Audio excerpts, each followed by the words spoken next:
Hello everybody and welcome back to an update video. So this is going to be a video talking about the Helldivers 2 update, the one 1.000.400. So I just wanted to go into it and just kind of explain everything that's been added, everything that's been updated to it, and just kind of go through everything, get some kind of in-depth analysis of it. And then I think tomorrow I'm going to be uploading a gameplay of me playing this game. If you enjoy this, make sure to like, comment, and subscribe. And if you don't want to watch this, go to the next video. Just going through everything here, something that is new here is that we got Johan Pelested, this guy. He used to be the CEO, now he's the COO, right? Yeah, creative officer of the company. So he stepped down as CEO, chief creative officer at Arrowhead. So now he's going to be working with the game a lot more. So hopefully he's going to be trying to take some control over that disgusting Alex person that keeps ruining our goddamn game. But only time will tell about that one. So the first thing that we wanted to start out with is that he mentioned that he wants to make this more stratagems, like give us more variety and more reason to use different types of stratagems. So maybe it'll stop being so like, here's the exact 4 stratagems you need for every single mission. So let's go through everything and let's discuss. First, we got the MLS rocket sentry. There we go. Here's what I was reading earlier. There's that ever dangerous word, balancing. In a game with PvE, they need balancing. Anyways, the rocket sentry has decreased speed. It prioritizes larger targets over smaller targets, increase the target distance from 75 to 100 meters, decrease rockets per salvage from 2 to 1 to get better ammo economy, increase explosion radius from 1 meter to 4 meters, decreased explosion armor penetration. Explosion can no longer damage heavy armored enemies. The projectile still has enough AP to damage armor penetration to damage heavily armored targets. Increased projectile damage from 200 to 300. So it looks like the rocket sentry is going to be a lot more useful in all kinds of fighting situations.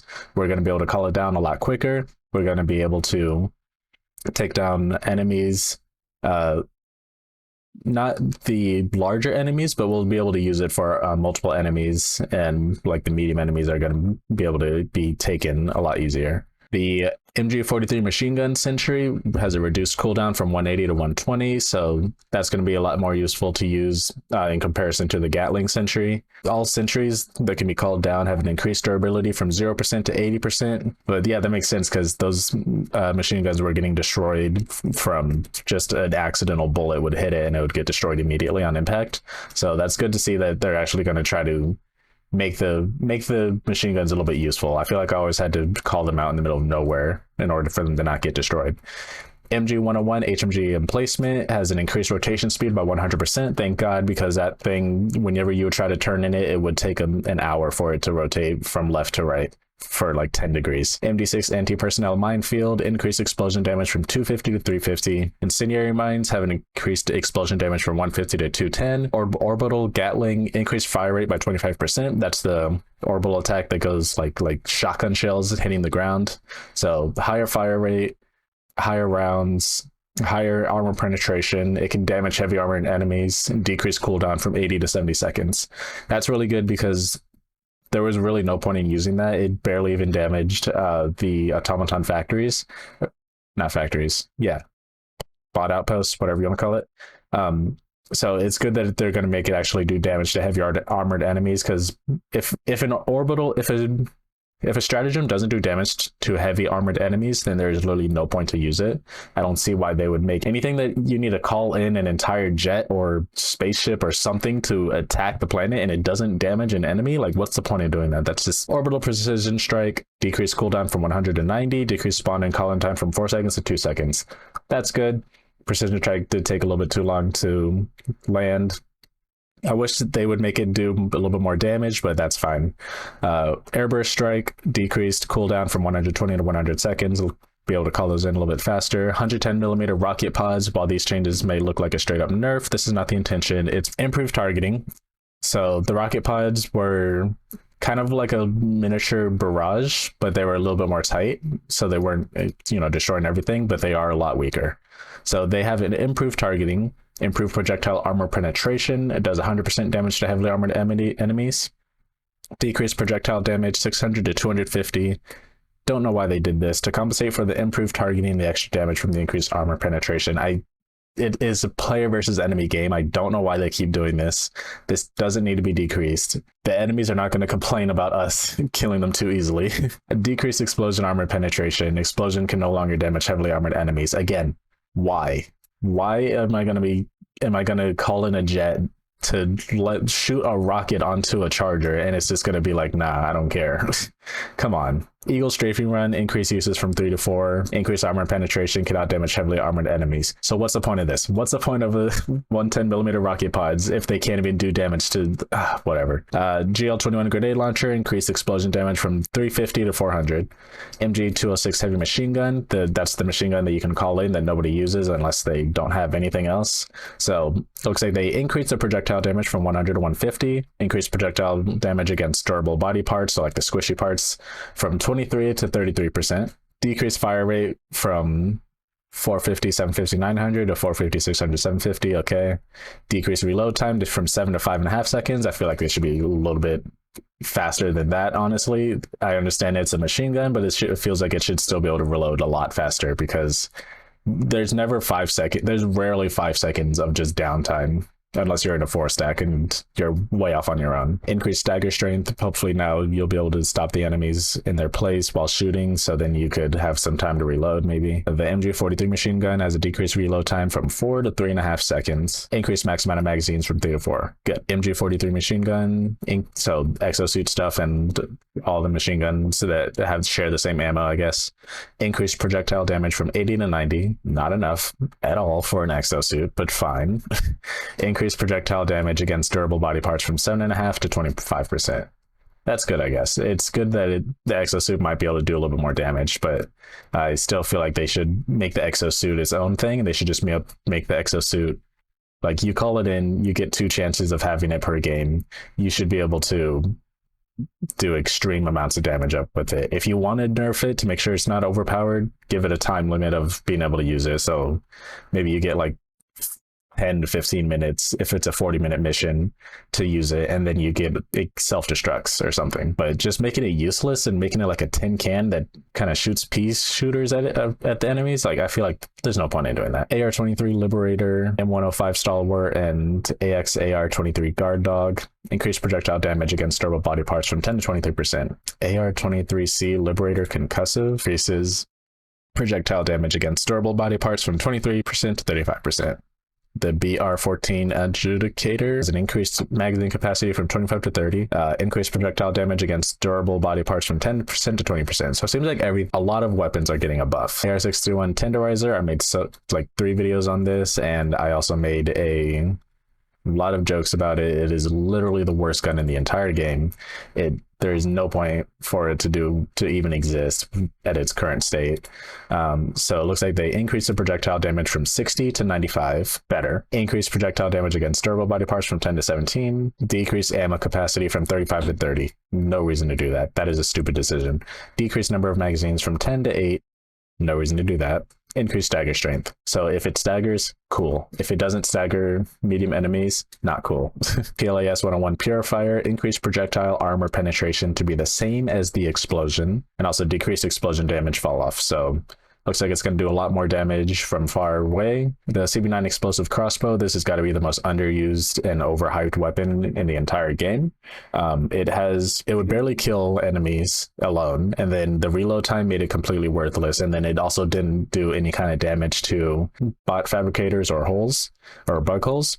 So now it looks like they increased the explosion armor penetration to be the same as the projectile, increased demolition strength, so it can destroy bug holes and bot fabricated buildings, thank God, and added medium penetration tag. I wish they would increase the reload or decrease the reload time and increase the rate of fire, or do something, or make it like maybe you can shoot 3 darts before having to reload. It's a step in the right direction. Still, I can't imagine anybody's going to be using it for anything more than a one-off video saying this is the explosive crossbow. R36 Eruptor, this is one that went through a pretty big change where it used to be shoot explosives and it would like 2-hit chargers. Everybody loved it for 5 seconds, and then Alexis came in and said, nah, you guys are having too much fun, so I'm gonna cancel it and make it just completely worthless.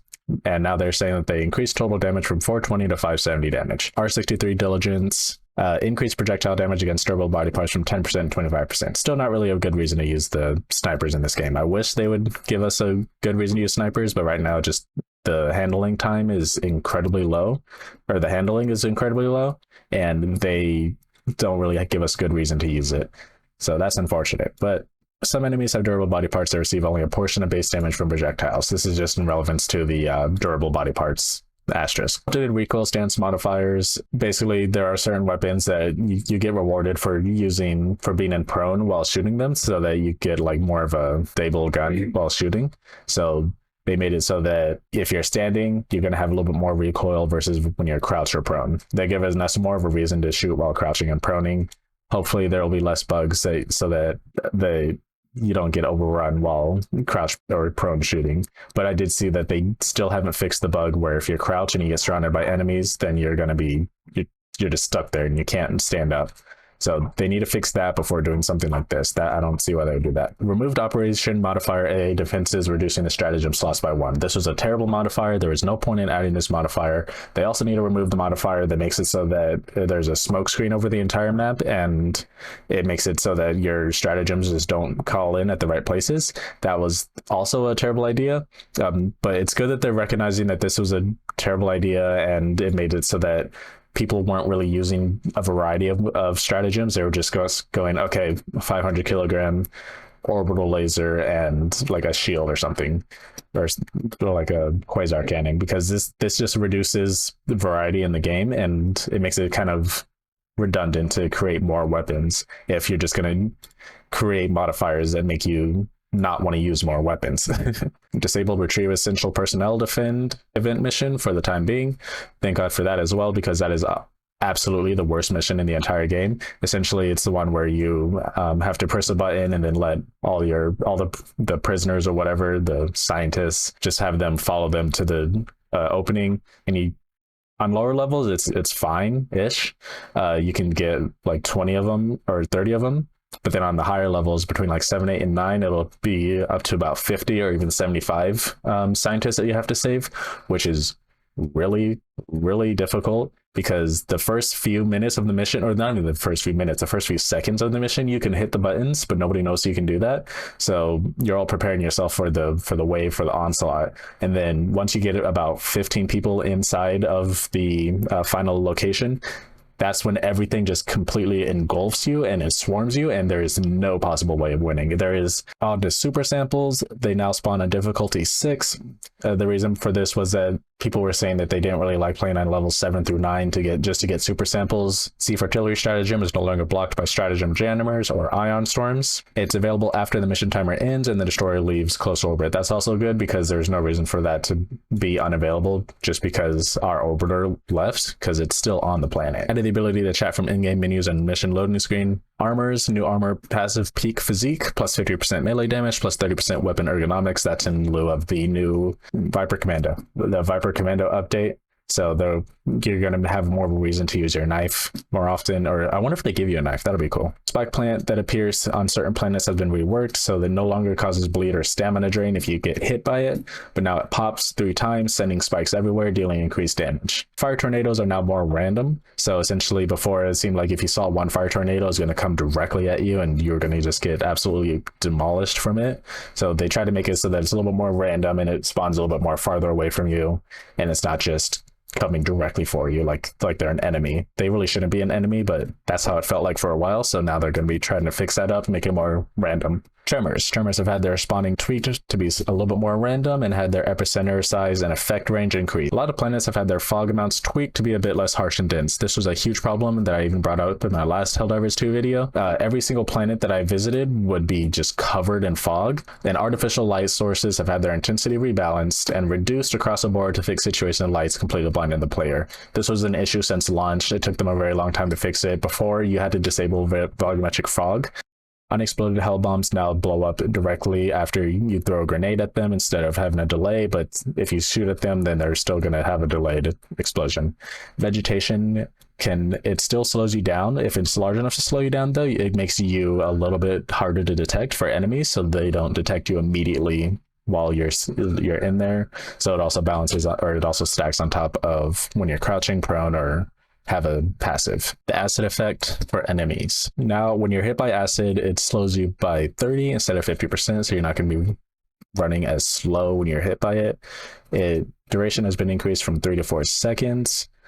So it makes it less punishing for players to be slowed, but you can still get damaged a lot by it. So they're going to be putting acid effects in a lot more places as well now because of that. This balancing thing, it keeps getting to me. I don't know why they keep doing this. Armored enemy balance. So they tone down the amount of heavily armored enemies to be spawning, like Bile Titans, Chargers, and etc. on higher difficulties. Thank God for that. Hopefully they'll realize that there's just way too much for anyone to handle, even 4 people to handle. They're going to make it at least 30% less during bug breaches, so you're not going to be absolutely demolished by 4 Bile Titans spawning at the exact same second, and it'll be a lot less just meta builds, so no more just a ton of anti-tank stratagems constantly. Maybe you'll have a little bit more of a reason to use other stratagems that take out hordes that come with the bug breaches instead of just a ton of armored enemies. Patrol spawning is now back to 1.0.3 with some slight tweaks so that the levels are less empty if you are far away from important locations with enemy presence. Medium and large size enemies now don't get stunned as easily. This one I don't like. I don't know why they would add this. It won't affect the stratagems that stun, mostly just affect how the pummeler can stun larger enemies. I don't know why they did this. This is entirely unnecessary. I don't know why they were thinking that they need to get rid of the pummeler or make it any less useful.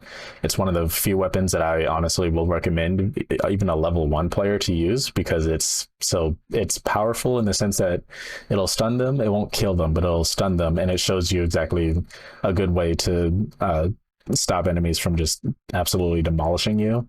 And it gives you a chance to kind of go around the enemies as well. I don't know why they would do this. This is a terrible decision on their part. Terminids, Battle Spear, and Nursing Spear. Spears will not get slowed if they lose their legs. That's cool. Spears are always too fast. Spear Puke now applies the acid effect, which we mentioned before, and now can only damage Helldivers up to 4 times per second instead of the usual like 15 times per second.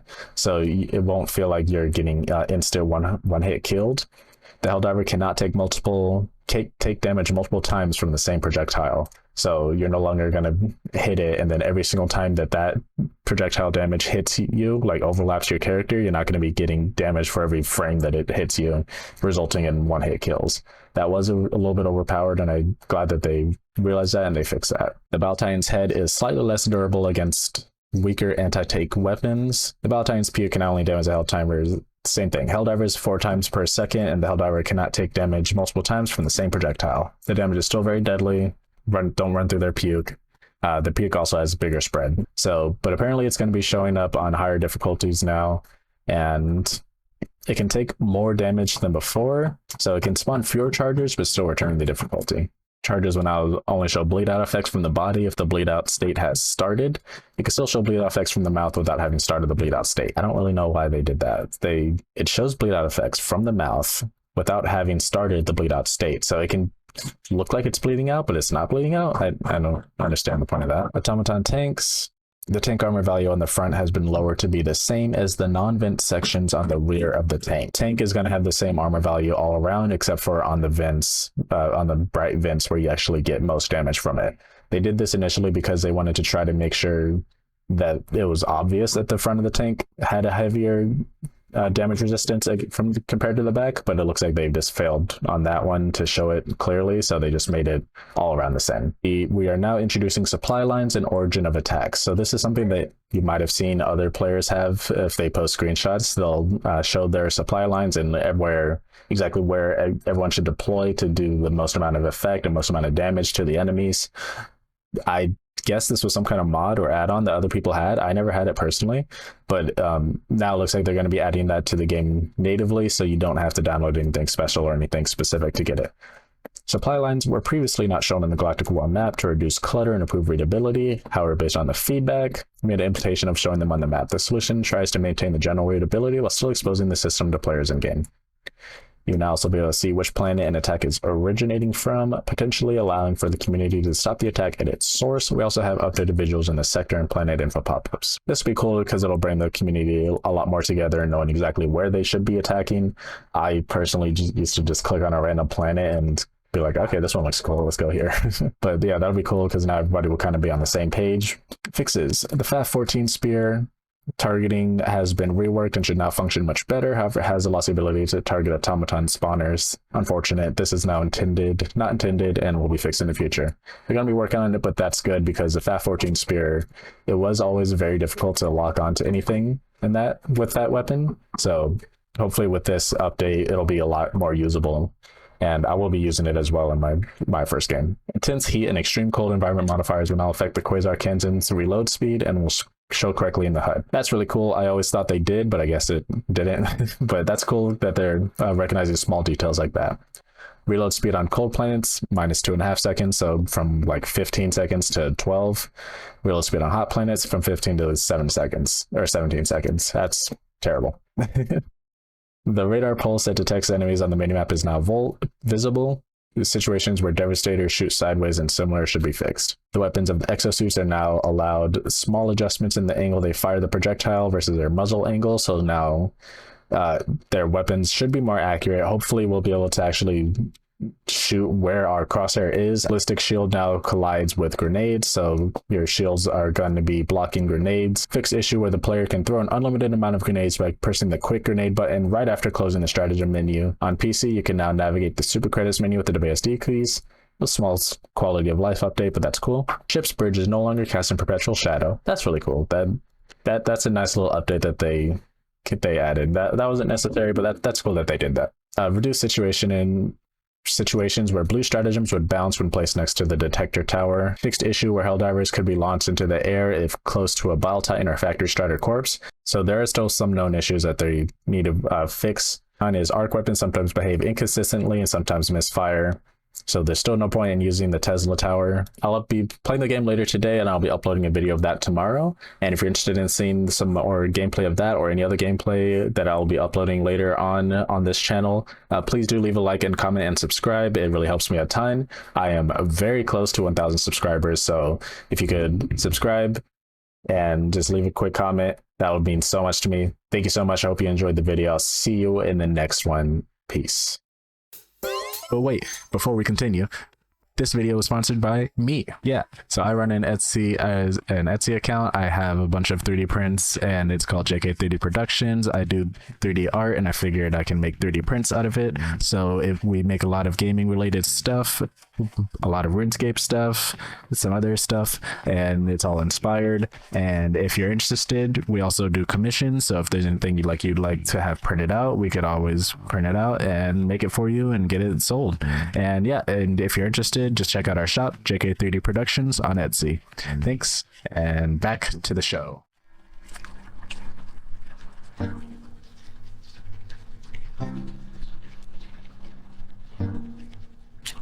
Bye.